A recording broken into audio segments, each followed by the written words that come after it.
People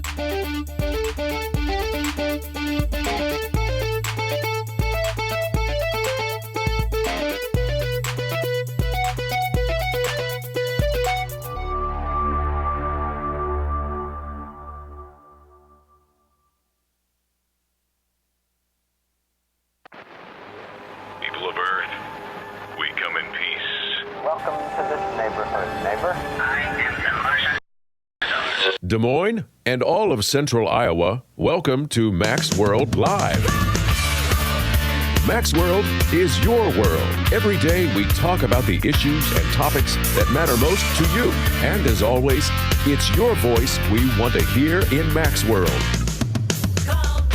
So join the conversation by calling 515-244-0077. And now, here's the host of Mac's World Live, J. Michael McCoy.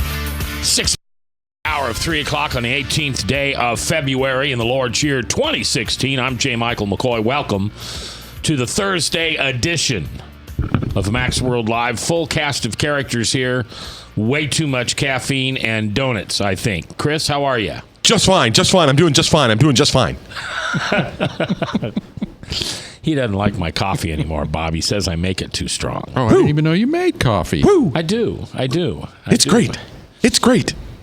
We have this really coffee maker, and so it makes a pot, and then I just take the coffee and pour it back in so it runs over the grounds again, and then I do it for a third time, but it kind of makes the coffee smell funny. So Because the water, right, the water's being heated up, but it's got coffee in it. So it kind of burns the coffee. Yeah, It kind of burns the coffee. Yeah. So we need to get an espresso machine. I think what we need to do is just actually brew coffee properly, and then we wouldn't have that problem. That's like Lutheran coffee. He tried to make this argument with me that, call in at 515-244. If you're going to drink coffee, for heaven's sakes, the spoon ought to waver in it. We make coffee at Hope because we serve free coffee. Yeah. And it's like water. It's like colored water. It's terrible. So did Calvin and Luther have that many disputes over coffee when they were alive? I would imagine so. That's right. No, they were righteous men, and they did not drink coffee. That's right, because I'd be Luther and he'd be Calvin. Right. Wouldn't it? Huh? What? Yeah. I'm what? Well, you're Presbyterian, which Right. Calvinist, whole bunch of tulips. Sure. And I'm Lutheran, which makes me reasonable. Right? I love it. Right? Absolutely. All right. I got to tell you, I got some news for you. Next hour, Pastor Todd Stiles from First Family Friendly Church. Is that right? There's Family Friendly? First Family Church. Federated. No, it's not Federated, just First Family in Ankeny. And he's going to come in and talk about the persecution that he witnessed himself personally in a mission trip he took just got back Tuesday night, I think. Or maybe Monday night. Very excited about that, to hear about his trip. Yeah, so that's coming up in the next hour. So, I got to tell you, it isn't really Calvin that's taking your side today. You'll never guess who completely agrees with you. The Pope. Amen. The Pope. He's at least right once. You mean when he was defining what a Christian was? Yeah. Just when it seemed the 2016 presidential race could not get it took another sharp turn today when Pope Francis questioned Donald Trump's Christian faith, this during a flight home from Mexico. And the GOP candidate fired back, calling the Pope's comments disgraceful, and heard whispering under his breath, "I'll sue you, Pope." No, that's not true. I made that up. The Pope, responding to a question aboard the papal plane about Trump's promise to build a U.S.-Mexican border wall, said, quote, "A person who thinks only about building walls wherever they may be and not building bridges is not a Christian. This is not in the gospel," unquote. Trump immediately responded, quote, "For a religious leader to question a person's faith is disgraceful," unquote. Donald, it's the Pope. I mean, seriously, I'm not a Catholic. And the Pope is just another guy who's the head of a church. I don't think he's anything more than that. But for heaven's sakes, he is the Pope, dude. I think it's funny that Trump thinks he can take on the Pope. Is there no end to this man's egomania? I mean, seriously, the dogma of this guy is just incredible. It's pretty impressive. Pope Francis weighed in just hours after he prayed at the Mexico-U.S. border for migrants who died trying to reach the United States. The Pope did not definitely say Trump is not a Christian, not having heard Trump's border plans independently. Francis said he'd give him the benefit of the doubt. But he also said, I just have to say that this man is not a Christian if he said it in this way. You know, of all the things that Donald Trump has said that we know, we feel, I mean, if you're a fruit inspector, you get a good idea through a little common courtesy discernment that Trump is a what? Cultural Christian? I don't know. Whatever. Right. I mean, he's a good American. I mean, he's not anti-Christian or not a Christian, right? If you would ask him who his God is, he would, I'm assuming, say the God of, the Christian God. I don't even think he'd say that. You don't think he'd say the Christian God? I don't think he'd know who Abraham and Isaac and Jacob were. I think he'd say, well, it's God. God. Like me, God. Donald J. Trump and God. Well, no, and that's the thing. I think he would mean the Christian God in the way that he understands it. Now, I'm not saying that means that Donald Trump is born again evangelical. That's not what I'm saying. But I find it really funny, and this has been great. I don't know for those of you who have followed this story at all. I was looking at my phone again, Mac, but I was picking up. Can you see that picture a little bit? I'll have to send this to Ryan so he can put it on the screen. That wall that you're looking at in that picture, that's around the Vatican. There's a big giant wall all around the Vatican. Did Mexico pay for that? No. The church is all tithes that paid for that, my friend. That was right. But the Pope didn't mention Trump by name, did he? Oh, what's your point? Well, I think he was just saying anyone who would, build a wall is what I'm thinking. No. That's interesting because Trump is not the only candidate that's talking about building a wall. In fact, that's the rhetoric of most Republicans. Yeah, so I was thinking that maybe it didn't say him specifically. Well, as I read this, that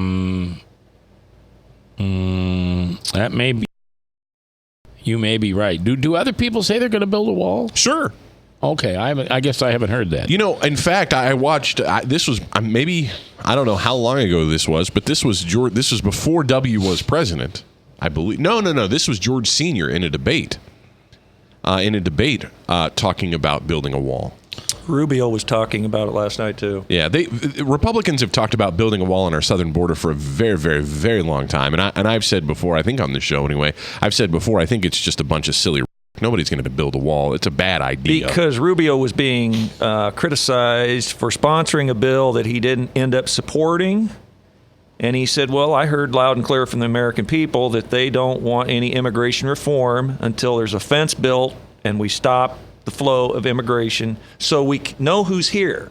We just, we can't give amnesty blanketly and have people still pouring across the border and say, oh, yeah, I was here in time. Well, there's the difference between a physical brick wall and, quote, figuratively fencing the border. Those are different things. You can say, I want to fence the border, but I don't actually want to build a physical structure. I think that's a waste of... They're talking about parts of high-tech fences, which would be drones and et cetera, patrolling, and it's a fence, but it's a high-tech fence.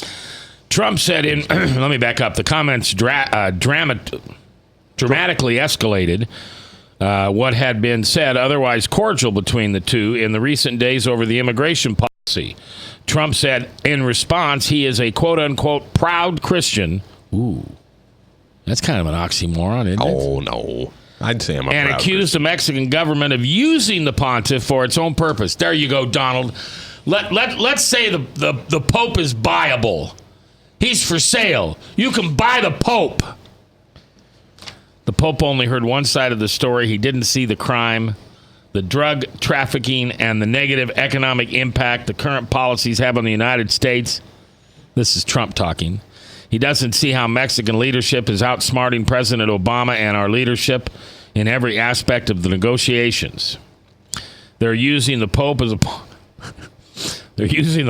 pawn, and they should be ashamed of themselves for doing so, especially when so many lives are involved and when illegal immigration is so rampant. Now, are you ready? Here it goes. You think that plane of Trump's took off yet? No, the wheels are still skidding down the 747. Here's where he really nails the Pope. Trump also said that if, quote, if and when the Vatican is attacked by ISIS, I can promise you that the Pope would have only wished and prayed that Donald Trump would have been president because this would not have happened. Wow. That's just, I love that guy. I love so that guy. glad I dumped Trump. Yeah. That is hilarious. Now, Donald Trump's campaign calls Pope Francis a hypocrite because of what you just said, because the Vatican has massive walls. Right.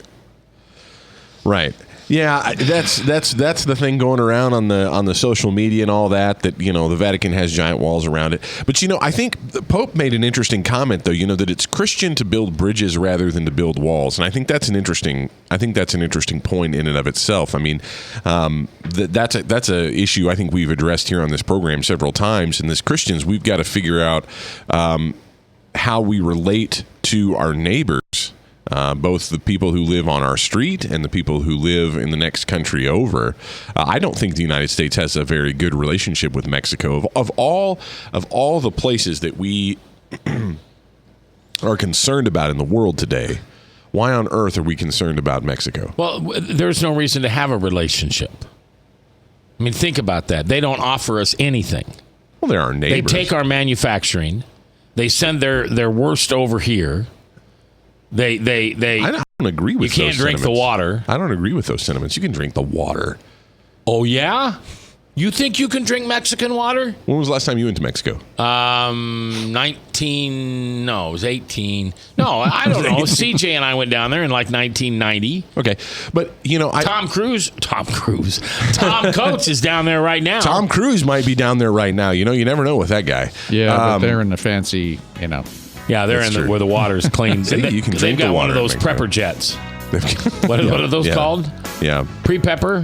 MyPrepperDirect.com. MyPrepper. They've got one of those. All right, when we come back, Apple, Donald Trump says Apple's choosing ISIS. And President Barack Obama, he is going to Cuba, but he's not going to the Supreme Court's funeral.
Credit cards are like grandkids. They love you, sometimes get out of control, and it's fun to get a new one. Who can stop them from piling on? Hi, I'm Tom Coates with Consumer Credit of Des Moines. At the end of the day, you can return but you're stuck paying off bad credit card debt. We'll help you put the fun back into using credit cards responsibly. Right, kids? Yeah! If you need help getting credit cards off your back, call Consumer Credit of Des Moines. Hi, my name is David Burrier, your Hope Coach. I host a live weekly talk show called I've Been There every Thursday afternoon at 5:30, right here on webcast1live.com, and on my weekly radio program Saturday mornings at 10 on Truth Network 99.3 FM. I interview common everyday people who have survived incredible life challenges and who testify to God's faithfulness in the midst of their storms. So join me as we bring a message of hope and encouragement. Everybody needs hope. I know, because I've been there. Hey everybody, I brought Northern Lights Pizza! And it's got Graziano sausage!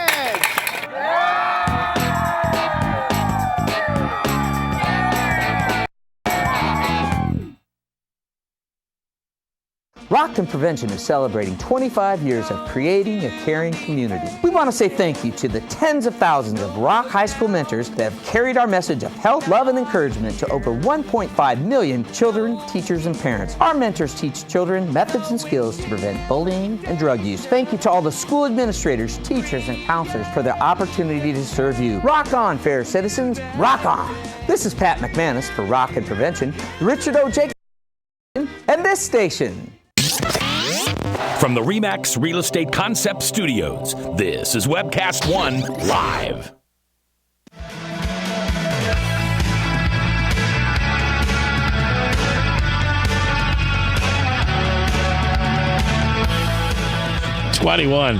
Minutes after 3 o'clock on The Truth, 18th day of February in the Lord's year 2016. You know, did you see when we were talking the last time about the Pope telling Donald Trump that a real Christian would build bridges and not walls? Yeah. And then you showed something on your iPhone about the walls around the Vatican? Yeah. Did you know that's all over Facebook? Yeah. Oh, that's where you saw it? Okay. Yeah, I had seen that. I thought that was pretty clever for people to point that out. But again, not to. Well, you got to admit though, that's. I mean, the Pope kind of stepped in it there. Seriously.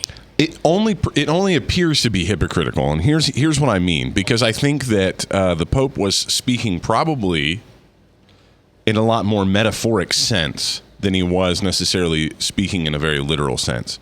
The building of a physical wall may or may not have a purpose, right?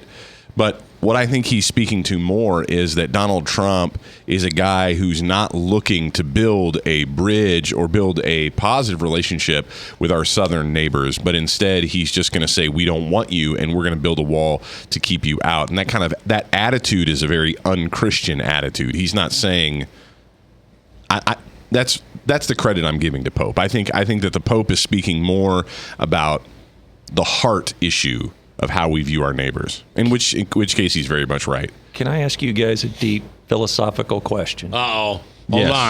Hold on. This is deep. Let me take my tinfoil hat off. Okay, I'm ready for deep and philosophical. Has any of you guys ever studied the history of the Great Wall of China or the Berlin Wall, etc.? Why were those walls built? It wasn't necessarily to... Chris, tell him you haven't. He doesn't need to remind us. It wasn't to keep people out. It's to keep people in. It's to keep people in. Walls are generally built to keep people in. All right? With Mexico losing all this immigration to the U.S., why wouldn't it be in Mexico's interest to build the wall? They're only a country of 90 million people, and if they're losing, 10 million a year to whatever to the United States, why isn't Mexico building the wall? Maybe that's what Donald means by it, and he'll make them pay for it. Maybe he'll get them convinced that all their good people are coming over here. Maybe he'll start lifting up high-end Latinos. He'll have like Chachi as his vice president or something. Well, there's something to be said, though, I think, for building a strong relationship with Mexico. Just got no comeback on the Chachi thing, do you? I got just kind of sat flat, didn't you? What am I going to do with Chachi? I thought that was a thing.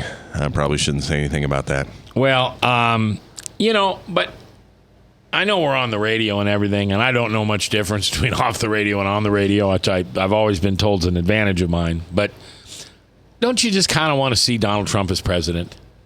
I mean, don't you just want to see him just try to do some of this stuff? How could he do any worse than the people we've sent there? Well, they make these promises and they break them. So could he do any worse than that? I just worry about his anger. When the football is in your hands, when an entire army is at your beck and call, I don't want to see him get upset with something and decide to send in some warships and then not be able to, back it up. So do you honestly think he would carry this attitude all the way into the presidency? Or do you think once he's the president, he would tone it down and be more presidential, as you say? I don't know. My understanding of human nature says that would be a miracle. he would have to have actually a spiritual awakening for that to change. I don't think this is a show. I don't think Donald Trump, on some of this stuff, I don't think it's a show. I think the guy seriously just gets this angry. I think he gets this nitpicky. The Pope says something. Who gives? Why? If I was Donald Trump, seriously, if I was Donald Trump, why would I give 1 second of thought to what the Pope had to say? With all due respect, sir, I appreciate that. We have to take care of America. You're not an American citizen. You don't live here in this country. You're not concerned about the citizens of the United States. You do your thing. I'm going to do my thing. Why on earth would Donald Trump attack back at the Pope? Except that he's a childish guy and he has no self-control and he just gets angry and he just gets mad. And if you dare say anything against Trump, he's just going to come after you. That's not very stately or presidential. I was never a faithful viewer of The Apprentice, but what I saw of it, I never saw that type of character in Trump. Sure, it can be edited. Well, sure. It's television, man. Well, sure, but this is being edited too. Think about that. This isn't like secret tapes of Trump going off in the green room somewhere. Bob, you read just a few minutes ago. I mean, the Trump campaign is saying things back to the Pope. They have words back. They're retorting back. This isn't the way. This is an indication of how Trump is going to treat other leaders throughout the world. The way that he's treating the Pope right now. And I don't think that that's going to change because I think that's in his personality and his tactic. Now, the sad thing is there's a lot of, using Mac's language, low information voters who like it and they go, yeah, stick it to the Pope. Yeah. And that's sad because I saw that movie called Idiocracy. I saw the movie. And I think I've seen a vision of what Donald Trump looks like as president. Well, the one thing that I would consider is that Donald Trump is showing his colors where other political people in office hide all this stuff. That's true. They do the same, but we don't know about it. He's just showing it out right up front. So do you agree? If I'm understanding what you're saying right, what I hear you saying is, to use Mac's line, what I hear you saying is that they're all this way. The only difference is Trump is just not hiding it. He's just going to say how he feels. Well, I'm not saying they're all that way, but I'm saying that there are some that are that way and they hide it because they would feel like it was unacceptable. He's proving that for a lot of people it's not. It's acceptable whatever he does. And that's kind of the whole he's politically incorrect, the appeal of the politically incorrect, right? I mean, if the Pope says something negative to you, you're supposed to sort of bow and kowtow and say, well, be kind to the Pope, and he's willing to just say, hey, whatever. When you get in a relationship with someone new that you're dating, would you rather see the bad side of them later after you're married a few years, or would you like to see it before so you can make the decision? In essence, that's what Bob is saying. Trump's laying it out there. If you're asking that question to most men, we would ignorantly say, oh, I've already seen the worst side. It can't get worse than this. Yeah. So you haven't been married long enough. No, yeah. See these three guys. Look at these. You see wisdom over here. Between the three of us, I don't know how long we've been married, but it kicks your little whoopee boo. And I'm telling you, right. Okay. No, and I think you make an interesting point, but still, I don't know what's going to happen. Here's an interesting thing. Jennifer Flowers. You remember that? You remember who that is? I know the name. Bill Clinton thing? Jennifer Flowers was one of Bill Clinton's mistresses. Oh, gotcha. And that was never questioned. I mean, it was. And Jennifer Flowers said in an interview in GQ this month that Bill Clinton told him, her. Bill Clinton told Jennifer Flowers that, how do I say this? Hillary likes girls. And that's where she'd go for her whoopee. Yeah. You get what I'm telling you? Yeah, I've seen her outfits. Pillow talk between Jennifer Flowers and Bill. Mm-hmm. Okay, I'm on a Christian radio station. I'm trying to do the best I can. No, I gotcha. Do you? No, I gotcha. Okay. In fact, I asked my wife a couple of weeks ago, I said, when do you think she's just going to go ahead and come out of the closet and let her poll numbers skyrocket? Because how great would that be? Not only would we get the first president to be a woman, but we'd have the first homosexual president of the United States that was a woman. I mean, that'd be fantastic. I mean, people go through the roof. I mean, we would all vote for Hillary Clinton right then. In fact, we would be obligated to because it's the right thing to do. But we'd be a bigot if we didn't. We'd be bigoted bigots if we didn't. But then she wouldn't be a victim anymore. People wouldn't feel sorry for her for staying with Bill, and that would blow up her money-making fundraising machine because she would no longer be with him. No, that'll never. That machine is a machine that is out of control. My grandson, I watched a movie with my grandson once, and that was the Transformers. And there were bad Transformers and there were good Transformers. Is that right? Who knows Transformers here? Does anybody? Yep. Okay, I don't really know them. But there's the bad Transformer and there's the good Transformer. Yeah. Okay. Hillary Clinton is the bad Transformer. That's that machine. And when it goes, and it's just like a bad Cookie Monster. Did you hear her the other day barking like a dog on TV? Who? Hillary. No, I didn't. She was talking about something, and she actually started barking like a dog on a stump speech. Well, cue up that video, Ryan. She's probably trying to get the dog's vote. All right, Dateline, Urbandale, Iowa. Speeding car rolled into a house near the Merle Hay Mall on Thursday. Did you know this? This was right down the street. Yeah.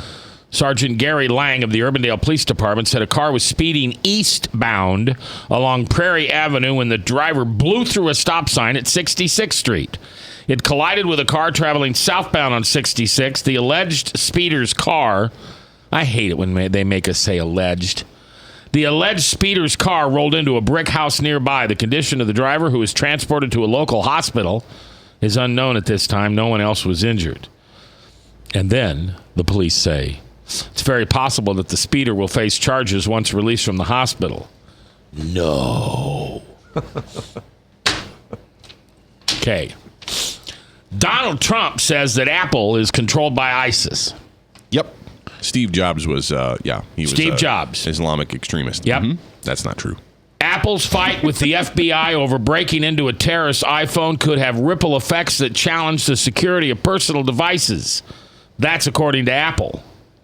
Steve Healy, chief security architect at Des Moines-based information security firm Integrity, said the phone could have information about terrorist ties.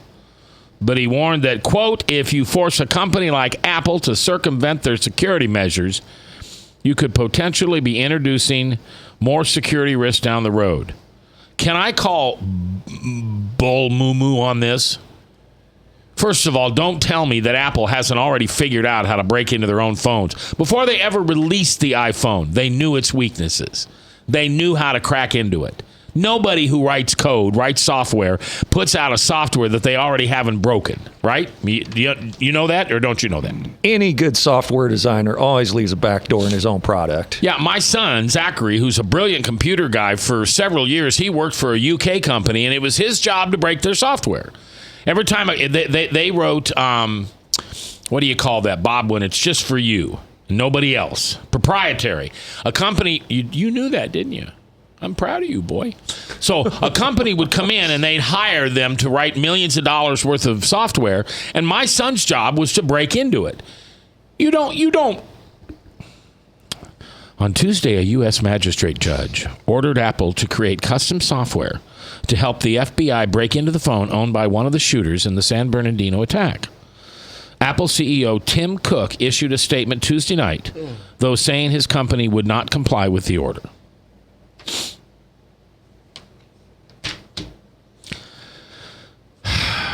I mean, do you really feel that your privacy is protected? Look, it's not about whether, we talked about this yesterday, it's not about whether or not my privacy is protected or not. It's about the federal government forcing, as Donald Trump now wants to do or threatens that he would do if he were president of the United States, but forcing a private sector company, okay, to do something that they don't want to do. I'm not okay with that. Number two, I'm not okay with the federal government having more access.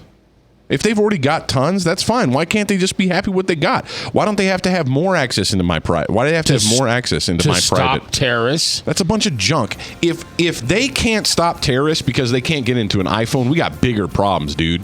Like, we have serious problems if my only hope is to hack into this iPhone. President Barack Obama will become the first sitting U.S. president to visit Cuba in 88 years. That's where he will be. Guess where he won't be? We'll talk about it next, live here. He scores on The Truth.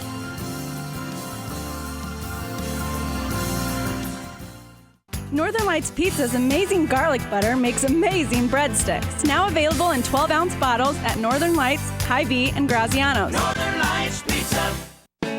I'm Brian Leach, owner of Service Legends, and my position is Chief Talent Officer. I'm Nicholas Wonderscheid. I am Bernie Hobbs. And I'm the Service Manager. Marketing Director and Client Relations Manager.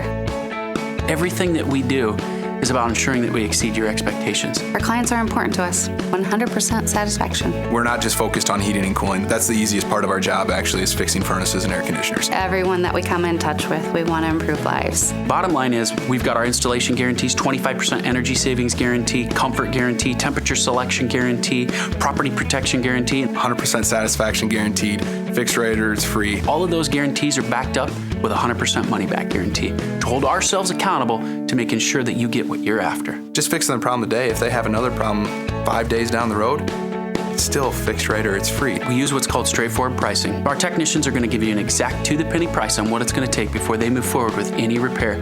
That way you know what to expect.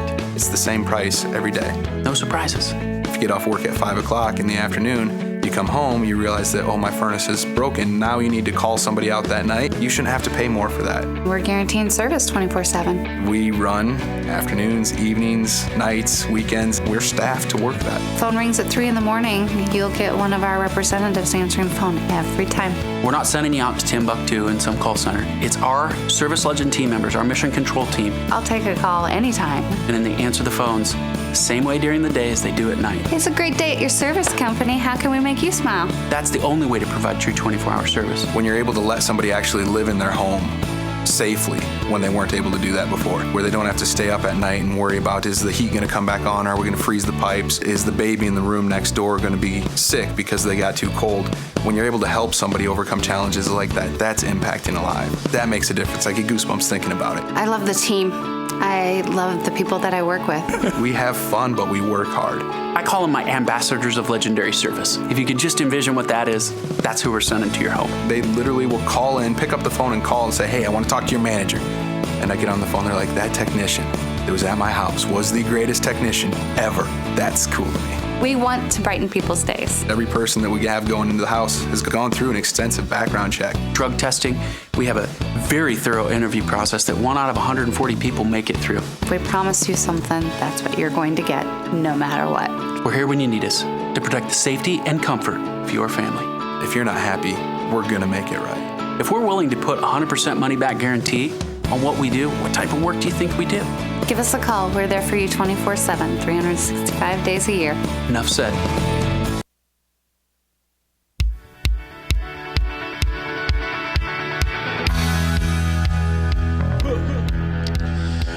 "22 before the top of the hour, 4 o'clock. It's Salem Radio Network News, and then Pastor Todd Stiles from First Family Church in Ankeny.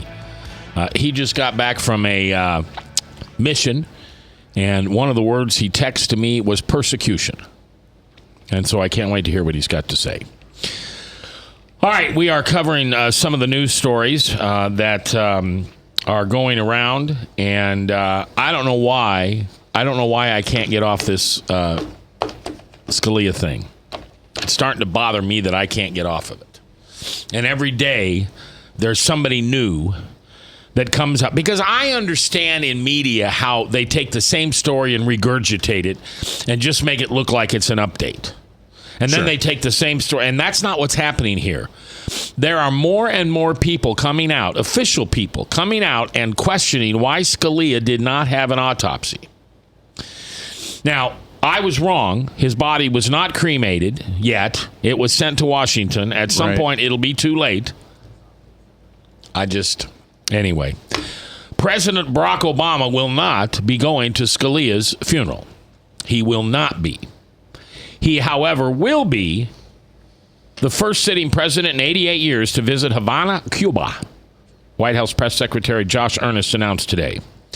The visit, which is scheduled for March 21st to the 22nd. Hold on. Isn't that Easter? Bob, look that up. March 21st and 22nd. Is another big step by the administration in ongoing efforts to normalize diplomatic relations with Cuba.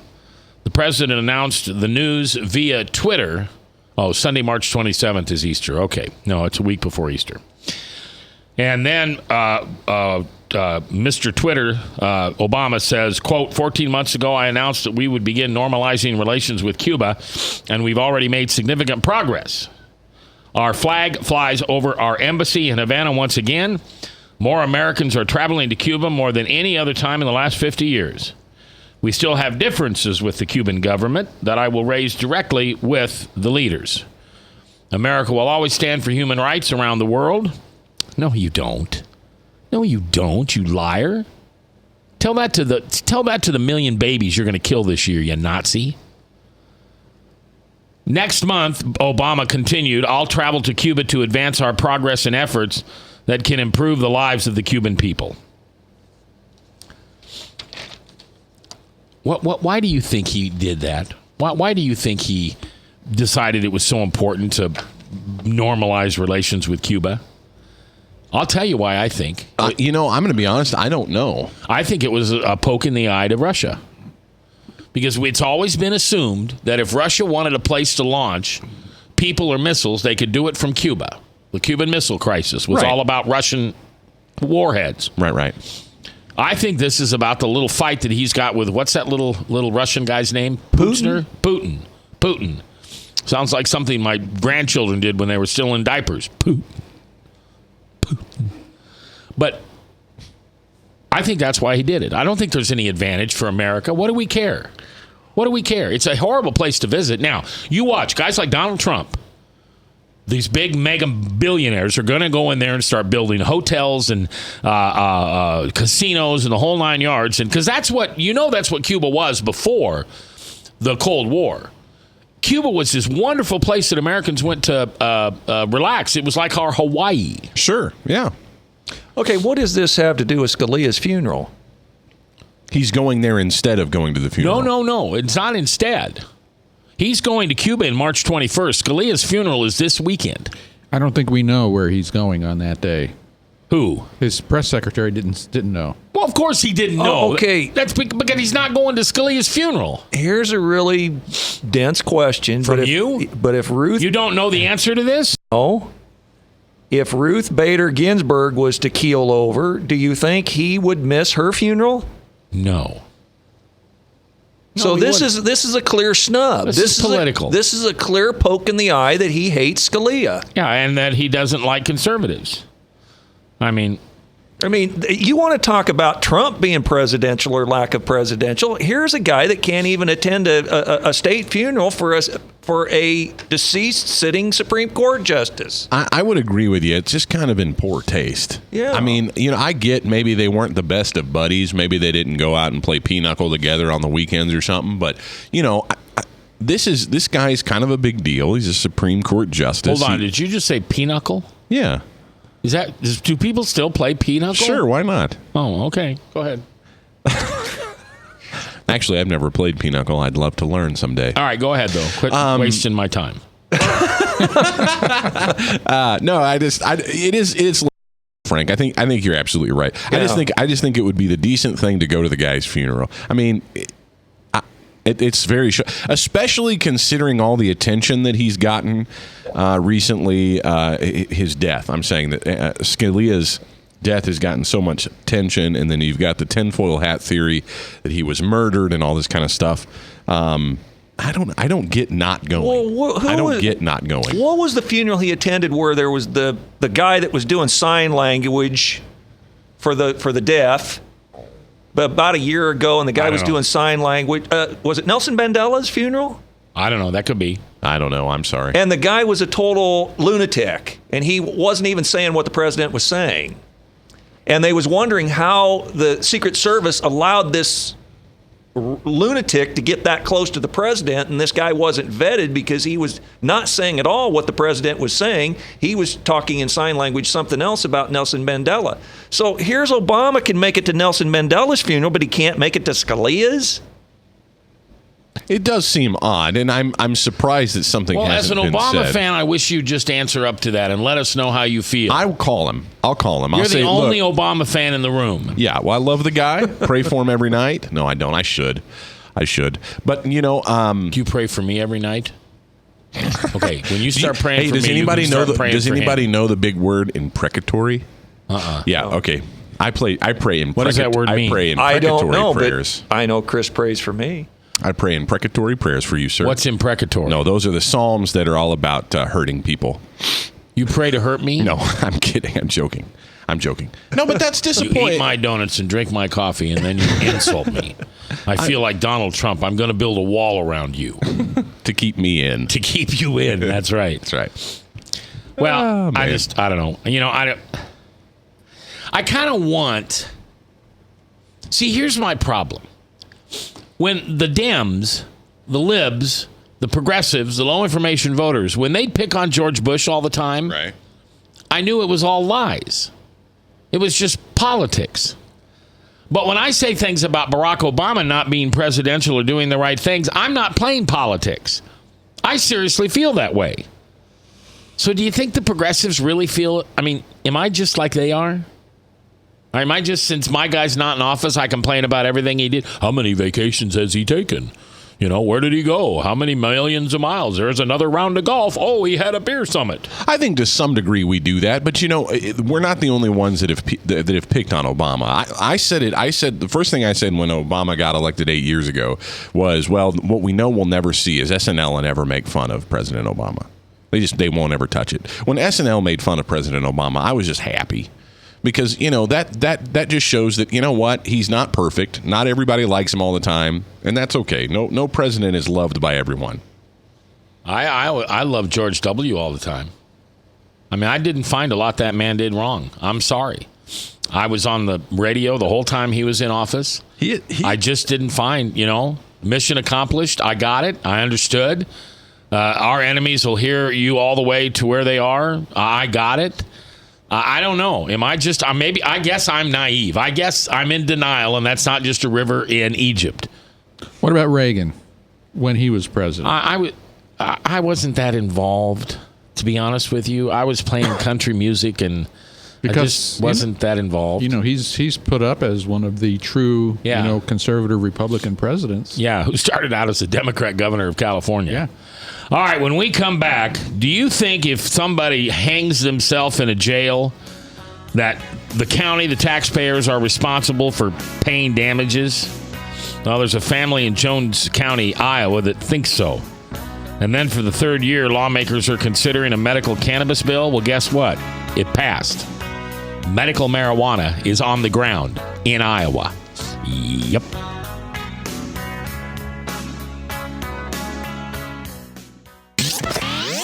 From the RE/MAX Real Estate Concept Studios, this is Webcast 1 Live.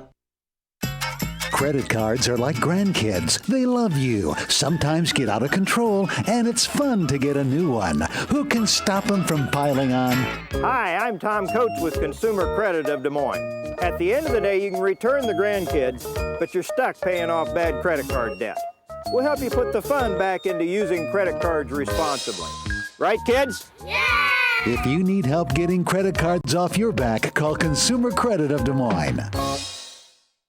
Rockton Prevention is celebrating 25 years of creating a caring community. We want to say thank you to the tens of thousands of Rock High School mentors that have carried our message of health, love, and encouragement to over 1.5 million children, teachers, and parents. Our mentors teach children methods and skills to prevent bullying and drug use. Thank you to all the school administrators, teachers, and counselors for their opportunity to serve you. Rock on, fair citizens, rock on! This is Pat McManus for Rockton Prevention, the Richard O. Jacobson Foundation, and this station. Northern Lights Pizza, your home of the tasty crust. Our garlic butter sauce now available in 12-ounce bottles at Northern Lights, Hy-Vee, and Graziano's. Northern Lights Pizza. Hi, my name is David Burrier, your Hope Coach. I host a live weekly talk show called I've Been There every Thursday afternoon at 5:30, right here on webcast1live.com, and on my weekly radio program Saturday mornings at 10 on Truth Network 99.3 FM. I interview common everyday people who have survived incredible life challenges and who testify to God's faithfulness in the midst of their storms. So join me as we bring a message of hope and encouragement. Everybody needs hope. I know, because I've been there. From the RE/MAX Real Estate Concept Studios, this is Webcast One Live.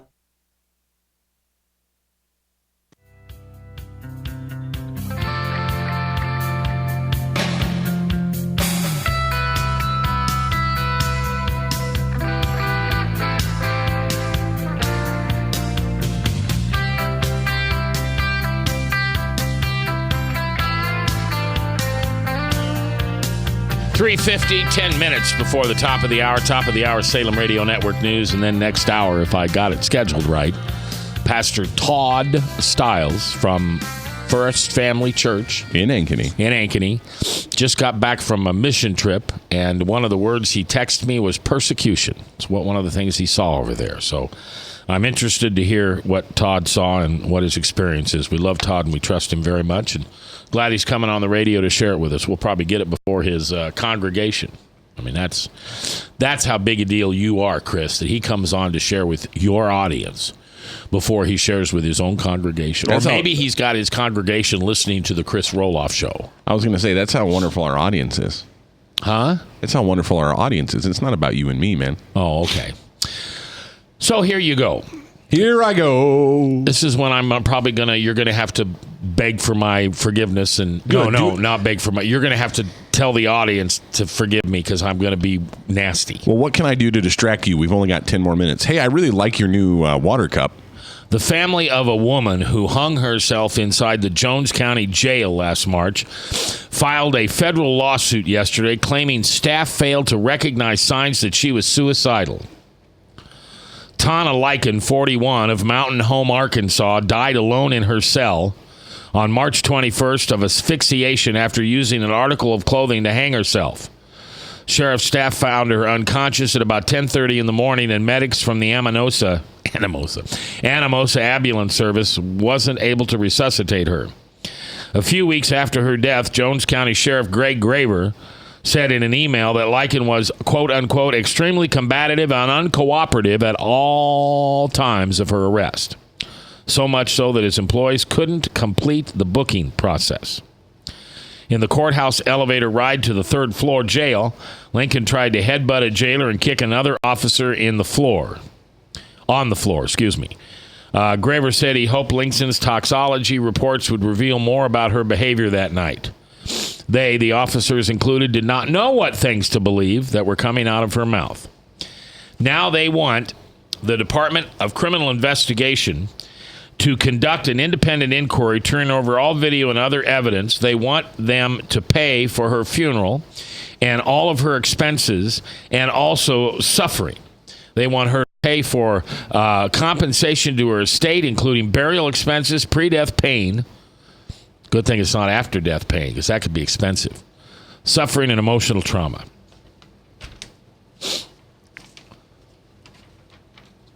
Why would you point out how crazy your kid was that committed suicide in jail? I mean, seriously.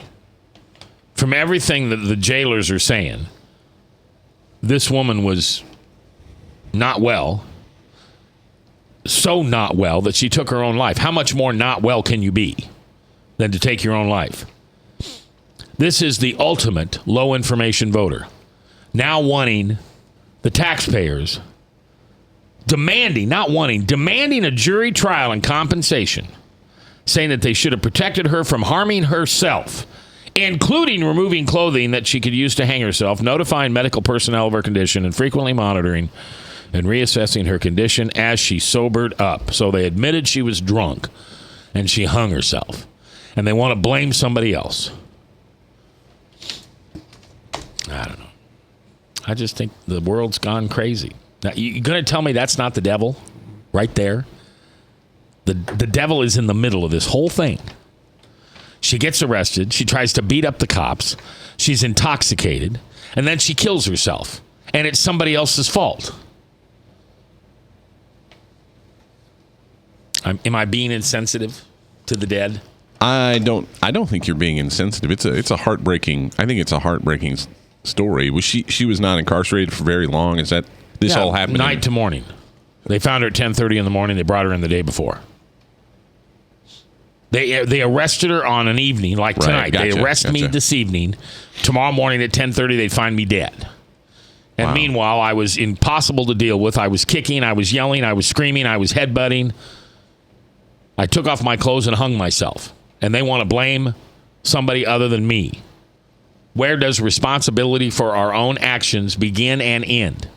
Well, I think, when you were initially incarcerated, though, drives me crazy. Especially certain conditions, I think you do come in under a suicide watch. I don't know if, right? Well, some of the jails do have video cameras, and they monitor the people that are in there. Even if you notice, the Mexican drug lord was under surveillance with cameras. So I'm not sure if all holding, jails have the video cameras. I don't know that. But if they did, then it's possible that somebody could have been monitoring. But I've been on cases where this is not uncommon for people incarcerated to commit suicide. Absolutely. Usually by hanging. And Yeah. I've had cases like that I've gone on. Yeah. And do they usually happen quickly like this? I mean, kind of from the immediate... Usually it's overnight. They're still drunk. They're still intoxicated. Yeah, it's overnight usually. Most people in their right minds do not commit suicide. We've all gotten to those dark, horrible places in our life when we think... What we think is our family would be better off without us. We don't really think about hurting ourselves as much as we want to lessen the pain for our families. My wife would be better off. My kids would be better off. They'd get the life insurance. There'd be no more pain. This is the right thing to do. And that's the devil speaking into your ear. Right. No, you're absolutely right. It really is. It really is. In fact, we just talked about that last night at church. R.C. Sproul, we just finished up a series. You had R.C. Sproul at Westkirk? Yeah, by a video. He was really young. It was 1989. It was like a time travel machine. And he used this thing where he writes with his chalk on this board. But anyway, no, he talked about that. You're using newer lessons from R.C. Sproul than you are with Mudloff on the radio. And so he talked about that's really is the role of the devil. The devil really wants to be his accuser. You'd be better off dead. Right. And your family so would be angry. better off with you dead. Kill, steal, and destroy. That's right. His mission. Yep. That's so angry. You're right. And I'm sorry that the family this is the thing, though. The family feels so much pain. They're so upset. They're so angry. They don't know what to do. And they just think we're going to sue somebody. And really, the lawyer has to be the lawyer is the greedy one here. The lawyer is the one that could say, you know what, let's sleep on this for a little bit before we actually prosecute this. I understand that you're upset. Let's look at this, but lawyers aren't going to do that. They just want to make a buck. Right, but when did this happen? How long ago? I'm sorry, I put the story I thought it was already. This March happened 21st.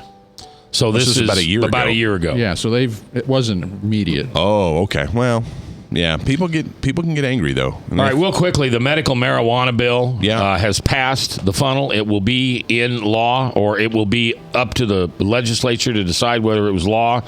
I did get a report from a gentleman inside the chambers that they're taking giant leaps towards regular marijuana being legalized. They're already talking about it. Recreational. Yeah, they're already talking about that's where this bill will lead to. Here in Iowa, then? Here in Iowa. Yeah, I wouldn't be surprised. We're a fairly progressive state. Yeah. All right, we're going to take a break. When we come back, Todd Stiles from First Family Church in Ankeny will be here. He just got home from a mission trip, and one of the words he texted to me was persecution. Phew. I want to hear it, and I want you to hear it too. Next hour, live here on The Truth.